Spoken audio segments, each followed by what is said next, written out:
Short ഫിലിമാണ്, തെരുവ് നാടകമാണ്, റീലാണ് എന്നൊന്നും ഞാൻ നോക്കാറില്ല. നമ്മൾ ഒരു as an actor we should perform every role we should get എന്നുള്ള വിശ്വസിക്കുന്ന ആളാണ് ഞാൻ. രണ്ട്, ഇത് ഓഡിയൻസ് സെഗ്രിഗേറ്റഡ് ആണ്. സീരിയൽ കാണുന്ന ഓഡിയൻസിന് സിനിമയിലെ വലിയ നടന്മാരെ അറിഞ്ഞൂടാ ഉണ്ടാകും. എനിക്ക് അനുഭവം ഉണ്ടായിട്ടുണ്ട്.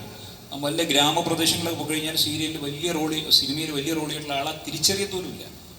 മമ്മൂട്ടി, മോഹൻലാൽ ആ ശ്രേണിയല്ല ഞാൻ പറയുന്നത്. കുറച്ചുകൂടെയൊക്കെ ക്യാരക്ടർ ആക്ടേഴ്സ് നമ്മുടെ പോലെ ചെയ്യുന്നു.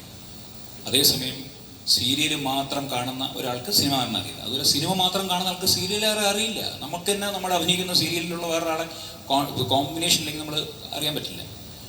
ഒരു ദിവസം ഒരു പ്രസ് മീറ്റിൽ ഇതുപോലെ ഇരിക്കുമ്പോൾ ഞാൻ അഭിനയിച്ച ഒരു പടത്തിൽ ഒരു പയ്യനെ വിളിച്ചിരുത്തി ഭയങ്കരമായിട്ട് ഒരു സംഭവം. ഞാൻ ആരാതെന്ന് ചോദിച്ചു. കാരണം സീരിയൽ നമ്മളെ ഒരുവിധപ്പെട്ടെല്ലാം കാണുന്നുണ്ട്.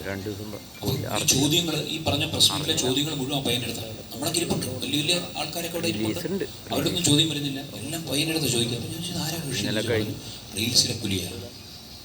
അപ്പോൾ ഈ യൂട്യൂബിൽ ചാനലിലുള്ള ആൾക്കാരൊക്കെ ചോദിക്കുന്നത് മറ്റേ പുടയും എന്തോ ഒരു പേരുണ്ട്, മീൻകറിയും മറ്റേ അച്ചാർ എന്നൊക്കെ പറഞ്ഞിട്ടുള്ളൊരു ചാനലിൻ്റെ ആളാണ്. അപ്പോൾ അതിന് ഓഡിയൻസ് ഉണ്ട്, ടിക്ടോക്കിന് ഓഡിയൻസ് ഉണ്ടായിരുന്നു. അപ്പോൾ ഓഡിയൻസ് സെഗ്രിഗേറ്റഡ് ആണ്. അതുകൊണ്ട് നമ്മൾ എല്ലാ സ്ഥലത്തും നമ്മൾ വരിക എന്നുള്ളതാണ് ഇന്നത്തെ ഇത് വെച്ചിട്ടുള്ള ചലഞ്ച്.